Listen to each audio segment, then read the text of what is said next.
સુપ્રભાત ને welcome to chemistry zone. બાળકો, amine chapter ભણતા હતા ને? એમાઇનમાં આજે ખબર છે બહુ જ મજાનો ટોપિક છે, પસંદીદાર ટોપિક છે તમારો. આમાંથી તમને પરિવર્તનો આવશે. હું ચલાવતા પહેલા જેવું લખી દઉં. કેવો ટોપિક છે? Most IMP. જે વિદ્યાર્થી મિત્રો પોતાના કેરિયરને ધ્યાનમાં રાખીને દિલથી ભણતા હોય એ વિદ્યાર્થી મિત્રો, તમને નમ્ર વિનંતી કે આજે સાંજે જ લખીને મોડે કરી નાખજો આ ટોપિક. સમજી રહ્યા છો? તો સ્ટાર્ટ કરી દઈએ ટોપિક. અને એવું છે કે આ ટોપિક કેટલી બધી વાર તમે ભણી પણ ચૂક્યા છો, નવો બી નથી. શું હશે? ગેસિંગ્સ આપો તો. કયો ટોપિક હશે? ઇલેક્ટ્રોન અનુરાગી વિસ્થાપન પ્રક્રિયાઓ. એ બી એમાઇન્સની, એરાઇલ એમાઇન્સની. શું ટોપિક છે? ઇલેક્ટ્રોન અનુરાગી વિસ્થાપન પ્રક્રિયાઓ. બરાબર? સારું. મનમાં ઇમોશન જાગ્યા હશે ને કે ઓ આ તો ખબર છે. ચલો તો ઇમોશન્સ ને બહાર કાઢો કે ઇલેક્ટ્રોન અનુરાગી વિસ્થાપન પ્રક્રિયાઓ એટલે કઈ પ્રક્રિયાઓ? શું આવે એમાં? નાઇટ્રેશન, પછી સલ્ફોનેશન, પછી બ્રોમિનેશન, પછી આલ્કાઇલેશન, ધેન એસાઇલેશન. ચલો આટલું તો તમે ઘડાયા. તો આ બધી કઈ પ્રક્રિયાઓ છે? ઇલેક્ટ્રોન અનુરાગી વિસ્થાપન પ્રક્રિયાઓ. તો એવી જ સરસ મજાની પ્રક્રિયાઓ ઓર્ગેનિકના એન્ડિંગ છે આપણા. હમણાં સુધી આપણે કાર્બોક્સિલિક એસિડ એટલે બેન્ઝોઇક એસિડની પ્રક્રિયાઓ ભણ્યા હતા, હેલો અલ્કેનની ભણ્યા હતા, ટોલ્યુઇનની ભણ્યા હતા, બેન્ઝીનની ભણ્યા હતા. હવે કોનો વારો? હા, વારો કોનો? હવે કોનો વારો? કોની ઇલેક્ટ્રોન અનુરાગી વિસ્થાપન પ્રક્રિયાઓ તમે ભણવાના છો? એનિલિનની. એરાઇલ એમાઇન એટલે એનિલિન થાય. બંધારણ તો કદાચ હવે યાદ જ થઈ ગયું હશે ને એનિલિનનું, કે ભૂલી ગયા? શું યાદ છે? બેન્ઝીનની રિંગ પર શું આવે? NH2 આવશે, હે ને? નાઇટ્રોજન પર બે અબંધકારક ઇલેક્ટ્રોન યુગ્મ. ધ્યાન આપજો. હવે આ બેન્ઝીન છે. હવે તમને ખબર છે ને કે આમાં સ્પંદન થશે. કેવી રીતે એ સમજાવો? નાઇટ્રોજનના બંધકારક. Yes, very good. નાઇટ્રોજનના બંધકારક ઇલેક્ટ્રોન યુગ્મ નું અહીંયા દાન થઈ જશે. એવું લાગે છે ને તમને? એટલે અહીં દ્વિબંધ આવશે. દાન કોણે કર્યું? એટલે એના પર કયો વીજભાર? પ્લસ વીજભાર, હે ને? ચલો અહીં દાન થાય તો આ બંધ તૂટે કે ના તૂટે? કોઈ પણ એક બંધ એટલે કેટલા ઇલેક્ટ્રોન નું ઝુમખું? 2. તો આ 2 ઇલેક્ટ્રોન આ જગ્યા પર બહાર નીકળી જશે. હવે આગળનું તમને ખબર જ છે ને શું કરવાનું? બોલો. આ ઇલેક્ટ્રોન યુગ્મનું અહીંયા દાન કરવાનું એટલે અહીંયા દ્વિબંધ બનશે. અહીંયા દ્વિબંધ તો છે જ ને, NH2 પ્લસ. તો આ દ્વિબંધ બને તો આ તૂટશે ને, તો નીચે ઇલેક્ટ્રોન યુગ્મ આવી જશે. એવું સેમ ફરીથી અહીંયા આગળ દાન થશે તો શું થશે? બોલો.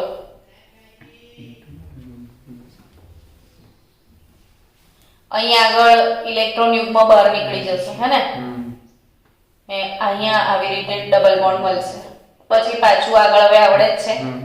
તો મારે મેઇન જે વસ્તુ સમજાવવાની છે સમજાવી દઉં કે તમને અહીંયા ઇલેક્ટ્રોન ઘનતા જો આ સ્થાન પર જોવા મળી. સોરી, તો આ સ્થાન કયું છે?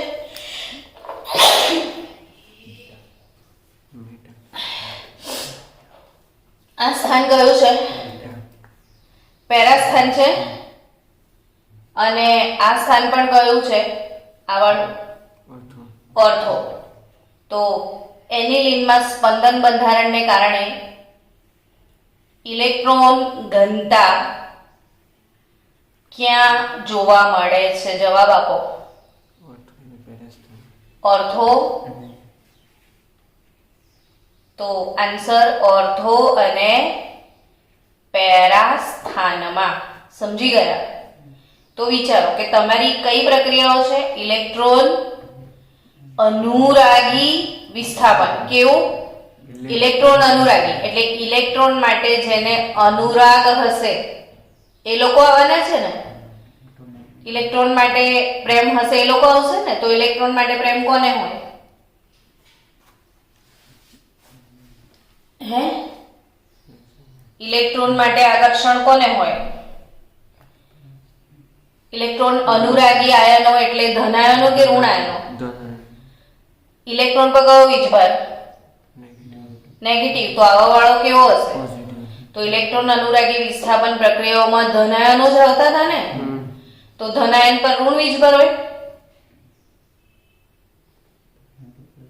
ધનાયન પર ઋણ વીજભાર હોય એવું પૂછું છું. વત્સલ, ધનાયન પર ઋણ વીજભાર હોય તો ધનાયન પર તો ધન વીજભાર જ હોય ને. તમે કઈ કેટેગરીના વિદ્યાર્થીઓ છો? મને તો ટેન્શન થઈ ગયું છે. ધનાયન પર શું હોય? ધન વીજભાર. તો ધન વીજભાર ને કોના માટે આકર્ષણ હોય? ઋણ વીજભાર માટે. તો આ ઋણ અહીંયા છે. કઈ કઈ લોકેશન પર ઋણ વસ્તુ છે? ઓર્થો અને પેરા સ્થાનમાં. તો એવું કહી શકાય ને કે એનિલિન જે છે એ ઓર્થો પેરા નિર્દેશક છે. એનિલિન એટલે આ એમિનો સમૂહ ટૂંકમાં. તો એમિનો સમૂહ કયો નિર્દેશક છે? ઓર્થો પેરા નિર્દેશક. ઇલેક્ટ્રોન અનુરાગી વિસ્થાપનમાં તો પહેલા એ જ વિચારવું પડે ને કે મેટા નિર્દેશક છે કે ઓર્થો પેરા નિર્દેશક છે. તો એક વસ્તુ અહીંયા નીટજી માટે યાદ રાખજો કે એનિલિનમાં નાઇટ્રોજન પર અબંધકારક ઇલેક્ટ્રોન યુગ્મ હોવાના કારણે અહીંયા દાન કરે છે, સ્પંદન થાય છે. તો ઓર્થો પેરા ને ઓર્થો સ્થાનમાં ઇલેક્ટ્રોન ઘનતા બહુ જ વધારે છે.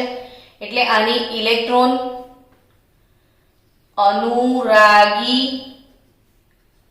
વિસ્થાપન પ્રક્રિયાઓ ખૂબ જ ઝડપથી થાય છે. અને એટલી બધી ઝડપથી થાય કે આ પ્રક્રિયામાં કોઈ ઉદ્દીપકની પણ જરૂર હોતી નથી. એટલી ભમાભમ પ્રક્રિયાઓ થાય કે તમારે એને સામેથી ધીમી પાડવી પડશે. તમારે શેના માટે ટ્રાય કરવો પડશે? થોડું ધીરજ રાખ એમ કેવું પડશે. એટલું ફાસ્ટ પ્રક્રિયા આપશે. જ્યારે આપણે અહીંયા ક્લોરીન હતો ને હેલો આલ્કેન વાળું ચેપ્ટર, હેલો આલ્કેન વાળા ચેપ્ટરમાં એક સ્પેશિયલ ટોપિક ભણ્યા હતા કે ક્લોરોબેન્ઝીનની ઇલેક્ટ્રોન અનુરાગી વિસ્થાપન પ્રક્રિયાઓ ખૂબ જ મુશ્કેલ છે. એટલે એમાં મુશ્કેલીથી થતી હતી, આમાં જબરજસ્ત ઝડપથી થાય. આમાં ને ફિનોલમાં પણ ફિનોલ કરતાંય આમાં વધુ ઝડપથી થાય છે. તો જેમાં એટલું ઝડપથી થાય, જેને આપણે સામેથી ધીરી પાડવી પડશે, એમાં ઉદ્દીપકની જરૂર તો કદાડો પડશે જ નહીં ને. સમજ્યા તમે? તો આ પ્રક્રિયાઓને ધીરી પાડી અને આપણે પ્રક્રિયા પૂર્ણ કરવી પડશે. એટલે ઇમ્પોર્ટન્ટ છે. અહીં સરસ મજાના પ્રશ્નો બનશે તમારા માટે. તો ચલો સૌથી પહેલા આપણે ડિસ્કસ કરીએ શેના બારામાં? બ્રોમિનેશન. હવે હું એમ કહું છું કે બ્રોમિનેશન તો મને સમજાવો ને કે બ્રોમિનેશન નો અર્થ શું? તો Br પ્લસ ઉમેરવાની પ્રક્રિયા છે. કેમ કે ઇલેક્ટ્રોન અનુરાગી એટલે સામે આવવા વાળો ધનાયન જ હોય. તો Br પ્લસ ઉમેરવાની પ્રક્રિયા છે. એનિલિન નું શું કરી રહ્યા છીએ? બ્રોમિનેશન.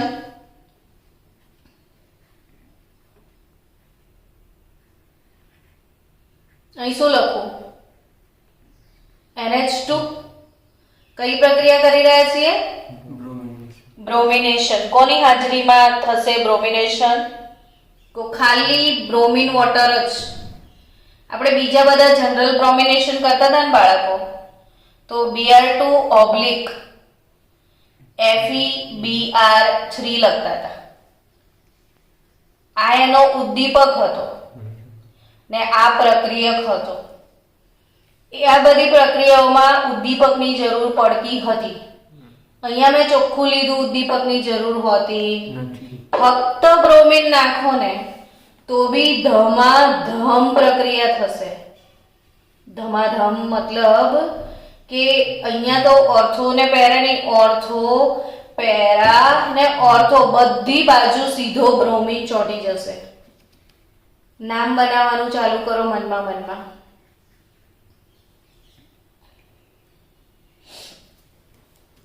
ચલો નામ આપો. 2 4 6. અહીંથી ચાલુ કરું. ક્યાંયથી? 2 4 અને 6. Try bromo aniline. ને પરીક્ષામાં તો આ લોકો એવું પણ પૂછે છે કે આ જે અવક્ષેપ આયા ને એ કયા કલરના અવક્ષેપ છે એવું પૂછશે તમને. તો યાદ રાખજો કે આ કયા કલરના અવક્ષેપ આવે છે આના. 2 4 6 ટ્રાય બ્રોમો એનિલિન કેવા કલરનો આવે છે? સફેદ કલરનો, વ્હાઇટ કલરના આના અવક્ષેપ આવશે. લખી આ પ્રક્રિયા બ્રોમિનેશન. પણ બાળકો ગેરફાયદો શું હતો? તો કે 2 4 ને 6 ધમાધમ બધી બાજુ આવી ગયો. આપણે ખાલી ઓર્થો જોઈએ યા ખાલી પેરા જોઈએ તો શું કરવાનું? બીજા બધામાં તો કેવું થતું હતું કે ઓર્થો પેરા નિર્દેશક હોય એટલે ઓર્થો વાળો પણ આવે વત્તા પેરા વાળો પણ આવે ને પછી આપણે એ બંનેને છૂટા પાડવાની જે જુદી જુદી પદ્ધતિઓ હોય ને, વિભાગીય નિસ્યંદન છે કે પછી વરાળ નિસ્યંદન છે કે એવી કોઈ પણ પદ્ધતિઓથી પછી ઓર્થો સમઘટકને ને પેરા સમઘટકને આપણે છૂટા પાડી લેતા હતા. જ્યારે આમાં કેવી રીતે છોડાય? કાપીને તો છૂટું પડે નહીં. એટલે આપણે એને કહેવાનું કે ભાઈ ધીરે, થોડું ધીરે કામ કર. તો આટલું ઝડપથી બધું ના આવે તો હવે એને ધીરો કઈ રીતે પાડીશું એ સમજીએ. તો આ પ્રક્રિયા જે છે એને નિયંત્રણમાં લાવવી પડે ને નિયંત્રણમાં લાવવા માટે શું કરી રહ્યા છે ધ્યાન આપજો કે એનિલિન લો. ધ્યાન આપજો બધા. આ શું લીધું મેં? એનિલિન, NH2 લીધું. તો એનિલિનની પ્રક્રિયા મતલબ એનિલિનનું ડાયરેક્ટ બ્રોમિનેશન કરતા પહેલા શું શબ્દ વાપરું છું? ડાયરેક્ટ બ્રોમિનેશન કરતા પહેલા એનું એસાઇલેશન કરી દેવાનું. શું કરી દેવાનું? એનિલિનના બ્રોમિનેશન પહેલા એસાઇલેશન કરો. ને એસાઇલેશન CH3CO ટ્વાઇસ O ની હાજરીમાં. નામ બતાવો તો. હા, આનું નામ શું? ઇથેનોઇક એનહાઇડ્રાઇડ અથવા એસિટિક એનહાઇડ્રાઇડ. ઇથેનોઇક એનહાઇડ્રાઇડ અથવા એસિટિક એનહાઇડ્રાઇડ છે અને પિરિડિન લેવાનો છે. આની હાજરીમાં પ્રક્રિયા થશે એની.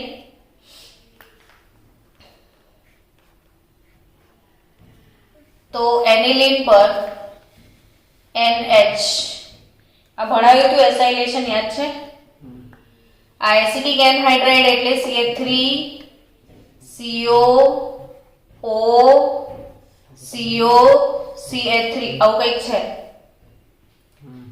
તો અહીંથી H CH3COO આટલો ભાગ અને આનો H એટલે એસિટિક એસિડ દૂર થઈ જશે અને COCH3 અહીં લાગી જશે. NHCOCH3 આ એસાઇલેશન મેં રિપીટ કર્યું. હવે આ જે પદાર્થ બન્યો ને બાળકો NHCOCH3 ને આ બાજુ ફિનાઇલ છે. આ તમારા માટે આ ચેપ્ટરમાં નવો પદાર્થ છે. તો આ થયો CONH2 એમાઇડ સમૂહ ગણવાનો આને. આ પહેલો કાર્બન, આ બીજો કાર્બન, આ ફિનાઇલ N પર. તો નામ શું થશે આનું? N ફિનાઇલ ઇથેનેમાઇડ. શું નામ થશે? N ફિનાઇલ ઇથેનેમાઇડ. શું નામ થશે? અથવા આનું ઓવરઓલ નામ એસિટેનિલાઇડ. આ નવો પદાર્થ છે. હમણાં સુધી ઘણા બધા બંધારણ બેન્ઝીન રિંગ પર શીખ્યા હતા, તમને યાદ જ હોય. આ શું છે? Ring plus NHCOCH3 એસિટેનિલાઇડ. શું છે? હવે એનું બ્રોમિનેશન કરો તો કામ સરળ થઈ જશે. એસિટેનિલાઇડ જે છે એનું બ્રોમિન જળ ને એસિટિક એસિડ અહીંથી છૂટો પડ્યો, એ જ એસિટિક એસિડ એનો દ્રાવક બની જશે, ઉદ્દીપક બની જશે. NHCOCH3 તો છે જ, એના પેરા સ્થાન પર જ બ્રોમિન આવશે. કેમ કે અહીંયા અવળો મોટો ગીચડો છે એટલે અવકાશીય અવરોધ નડે એટલે બ્રોમિન આ બાજુ આવવાનું પસંદ નહીં કરે, અહીંયા આવશે. એટલે મુખ્ય નિપજ થોડી ઘણી પહેલી આવશે ઓર્થોવાળી. તો મુખ્ય નિપજ જે છે એ આ મળે ને હવે એનું OH માઇનસ એટલે મંદ બેઝ અથવા મંદ એસિડમાં જળ વિભાજન પ્રોસેસ કરશો તો ઉપરનું જે વધારાનો ભાગ છે જે નહોતો જોઈતો એ પાછો જેવો હતો એવો એનિલિન થઈ જશે ने नीचे ब्रोमीन तो आई गयो. तो घी जब सीधी उंगली से ना निकले तो कुछ और फंडा क्लियर किया जाता है. समझ में आया? हाँ. तो आज जे थયું એ બ્રોમિનેશન થયું. સમજમાં આવ્યું કે નહીં? હવે નેક્સ્ટ પ્રક્રિયા એસિટેનિલાઇડ ની બીજી પ્રક્રિયા સમજતા પહેલા આ તો સમજીએ કે એવું તો શું જાદુ થયો કે આનું એસાઇલેશન કરીને એસિટેનિલાઇડ બનાવ્યો તો પ્રક્રિયા ધીમી થઈ ગઈ, એ સમજીએ. તો કે એસિટેનિલાઇડ જે છે એ નાઇટ્રોજન, એના પર બે અબંધકારક ઇલેક્ટ્રોન યુગ્મ છે C double bond O CH3 NHCOCH3 વાળો છે. હવે આ નાઇટ્રોજન જે બેન્ઝીનની રિંગ જોડે હોય, બરાબર, આ વાળો, તો આ ઇલેક્ટ્રોન યુગ્મનું તો એ નીચે દાન કરતો હતો ને.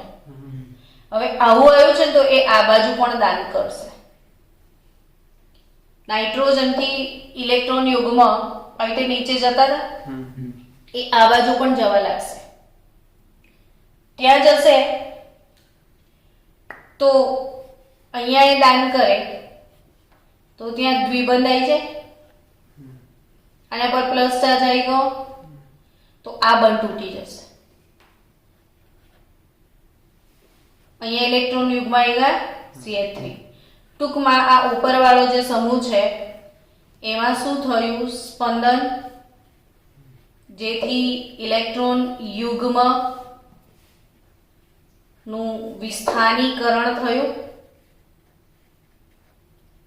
પહેલા ઇલેક્ટ્રોન યુગ્મ રિંગમાં ફરવા જતા હતા, પછી ઉપર બી આમ ફરવા આવશે એટલે થોડી પ્રક્રિયા મંદ થઈ જશે. તો આ એટલા માટે એસાઇલેશન કરીને પછી બ્રોમિનેશન કરીને પછી જળ વિભાજન કરો તો તમને ફક્ત એક જ સમઘટક મળી શકે. એ તો ડાયરેક્ટ પતાવશો તો હમણાં તમે આગળ જોયું કે 3 સ્થાન પર બ્રોમિન લાગી ગયો હતો. તો બ્રોમિનેશન આવી ગયું હશે સમજમાં. હવે આપણે બીજી પ્રક્રિયા ભણવા જઈ રહ્યા છીએ, નાઇટ્રેશન. શું ભણીશું? નાઇટ્રેશન. શું ઉમેરવાની પ્રક્રિયાને નાઇટ્રેશન કહેવાય? હા, શું ઉમેરવાની પ્રક્રિયાને નાઇટ્રેશન કહેવાય? તો NO2+ ઉમેરવાની પ્રક્રિયાને નાઇટ્રેશન કહેવાય.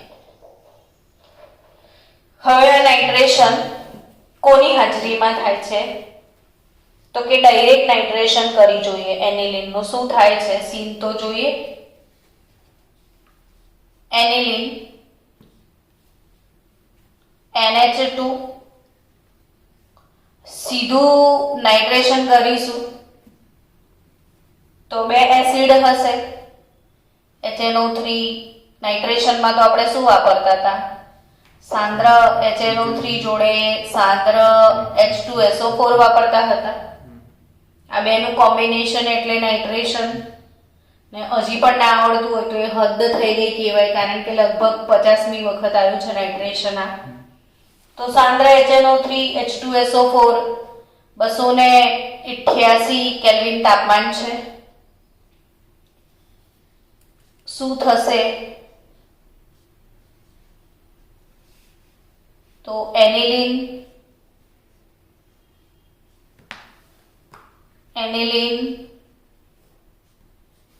અને એનિલિન થઈ ગયું. આ એનિલિનનું NO2 પેરા સ્થાન પર આવ્યું. અહીંયા કયા સ્થાન પર આવશે? ઓર્થો સ્થાન પર અને મેટા સ્થાન પર. કંઈક અજીબ આવ્યું. જનરલી ઓર્થો પેરા નિર્દેશક હોય એટલે ઓર્થો ને પેરા જાય. આમાં શું ટક્યું? મેટા બી. અને આપણને એવું લાગે કે ચલ જરી ગમતું આવ્યું હશે મેટા. ના, ઓર્થો જરી ગમતું થઈ ગયું, મેટા સૌથી વધારે થઈ ગયું. એટલે આના ટકા એ તમારો MCQ બનશે. તો અહીંથી યાદ રાખજો કે 51% પેરા સમઘટક છે ને મેટા સમઘટક 47%. લગભગ આની પેરેલલ. આ તો ફક્ત 2%. તો આવું અજીબ તો હમણાં સુધી આપણે કોઈના નહોતું જોયું. ખાલી એનિલિનમાં જોયું ને. તો એનું કારણ શું? આ અજીબનેસ નું કારણ સમજાવું તમને કે આ એનિલિન છે. એનિલિન એસિડ છે કે બેઝ? એ જવાબ આપો હવે. ચલો, એસિડ. Very good. આગળના 4 લેક્ચર જે છે એમાં આપણે એના રાસાયણિક ગુણધર્મો ભણ્યા હતા, એમાઇનની બેઝિકતા. તો એમાઇન ની બેઝિકતા ટોપિક ભણ્યા પછી તમે આજે જવાબ આપો એસિડ છે તો માણસ મરી જાય બેઠો બેઠો. તો આ ઇલેક્ટ્રોન યુગ્મનું દાન કરે છે અને આ બેઝ છે એ તો આપણે જાણીએ છીએ એનિલિન.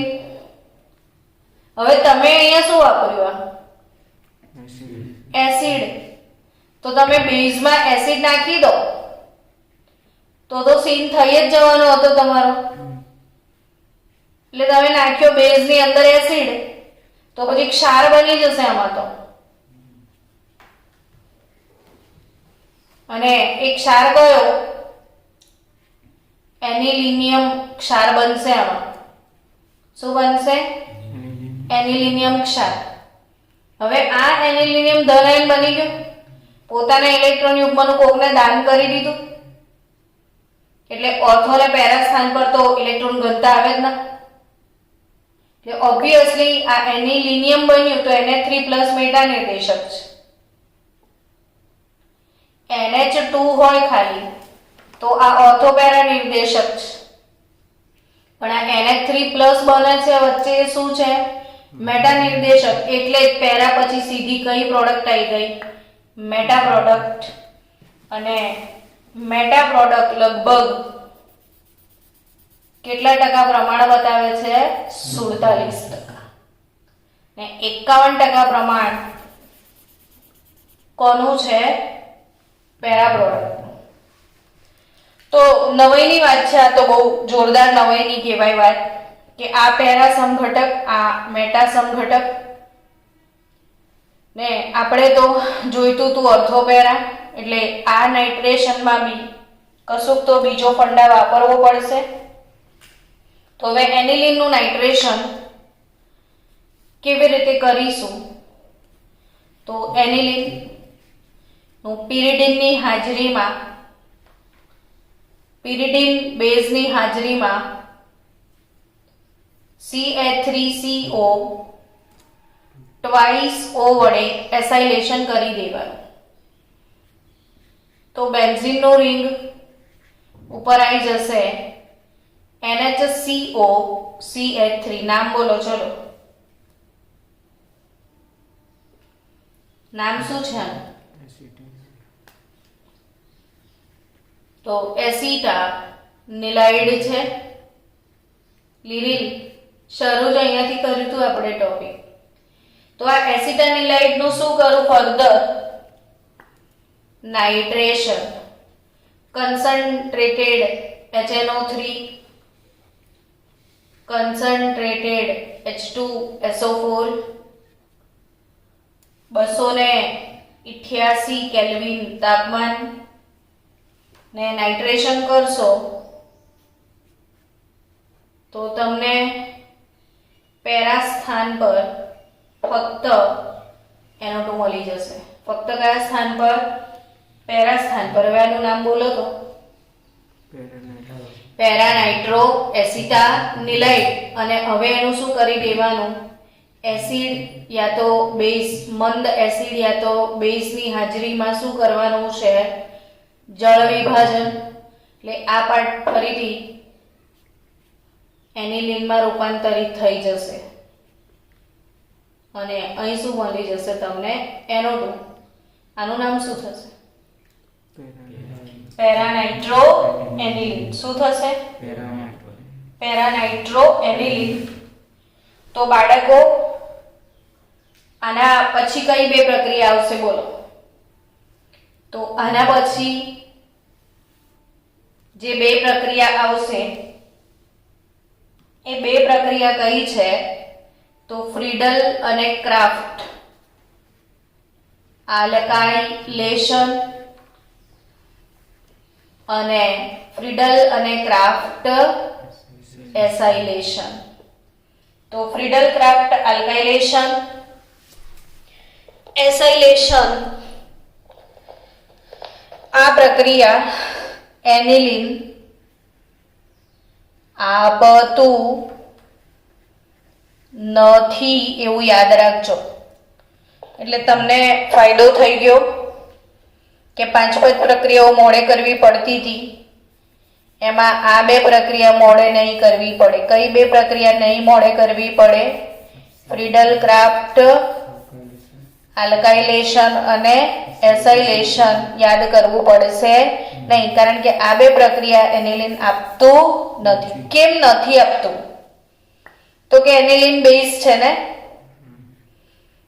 આ પ્રક્રિયાનો ઉદ્દીપક યાદ કરો ચલો. નિર્જળ AlCl3. આ પ્રક્રિયાનો ઉદ્દીપક કોણ છે? અને નિર્જળ AlCl3 આખા ગામમાં ફેમસ છે કે લુઈસ એસિડ છે. આ બેઝ, આ એસિડ તો બની જશે ક્ષાર, એટલે પ્રક્રિયા થતી નથી. તો એનિલિનમાં ફ્રીડલ ક્રાફ્ટ આલ્કાઇલેશન અને એસાઇલેશન શક્ય નથી. તો તમને પ્રશ્ન થાય તો હજી એક પ્રક્રિયા તો બાકી છે ને, પણ કઈ? તો કે સલ્ફોનેશન. તો સલ્ફોનેશનમાં શું ઉમેરતા હતા એ યાદ કરો. કોને સલ્ફોનેશન કહેતા હતા? તો SO3H પ્લસ ઉમેરવાની પ્રક્રિયાને સલ્ફોનેશન કહેતા હતા. કોને સલ્ફોનેશન કહેતા હતા? SO3H પ્લસ ઉમેરવાની પ્રક્રિયાને. ને SO3H પ્લસ ઉમેરવાની પ્રક્રિયા એટલે સલ્ફોનેશન. તો એ ધ્યાન આપો કે એમ પણ સલ્ફોનેશનમાં બી આ પોતે તો બેઝ જ છે, તમારે ઉમેરવો શું છે? એસિડ જ ને. કયો એસિડ ઉમેરશો? સલ્ફોનેશન માટે સલ્ફ્યુરિક એસિડ જ હોય ને. તો સલ્ફોનેશન સલ્ફ્યુરિક એસિડ, એસિડનો H પ્લસ અહીંયા દાન થઈ જશે, NH3 પ્લસ થઈ જશે. હવે આમાંથી H પ્લસ ઉડી જાય, આ સલ્ફ્યુરિક એસિડ એટલે H plus oblique HSO4 minus કહેવાય. H પ્લસ અહીંયા આવી ગયો તો બચ્યું શું? HSO4 minus. તો નામ આપવું હોય તો આનું નામ થશે એનિલિનિયમ હાઇડ્રોજન સલ્ફેટ. નામ શું થશે? Anilinium hydrogen sulphate. અને આ એનિલિનિયમ હાઇડ્રોજન સલ્ફેટ એની પ્રક્રિયા 453 થી 473 કેલ્વિન જેવા તાપમાને આ પ્રક્રિયા થઈ હોય છે. ને આમાં કશું જ નથી, ફક્ત રીઅરેન્જમેન્ટ થશે, પુનઃવિન્યાસ. એટલે અહીં ઉપર NH2 આવી જશે અને અહીંથી એક H કૂદીને નીચે આવી જશે SO3H. સમજી ગયા? તો આ જે S છે, એક H છે, એક S છે, 4 ને બદલે 3 થઈ ગયા. SO3H આવ્યો એટલે આમાંથી એક O ગયો અને અહીંથી એક H જશે. આ NH2 એટલે એક હાઇડ્રોજન જશે ને ભાઈ, અહીંથી એક ઓક્સિજન જશે ને અહીં જે જગ્યાએ લાગ્યો છે ત્યાંથી એક હાઇડ્રોજન, એટલે પાણી દૂર થઈ જશે. સમજ્યા? આ જે જગ્યાએ આવ્યો એ જગ્યાથી ફરી એક હાઇડ્રોજન જશે ને બેન્ઝીનનો, તો પાણી દૂર થશે. હવે આ તમારા માટે ફરીથી નવો પદાર્થ આવ્યો આ ચેપ્ટરમાં કે જે હમણાં સુધી ક્યારેય તમે નહોતા ભણ્યા, કે રિંગની ઉપર NH2 ને પેરા સ્થાન પર SO3H.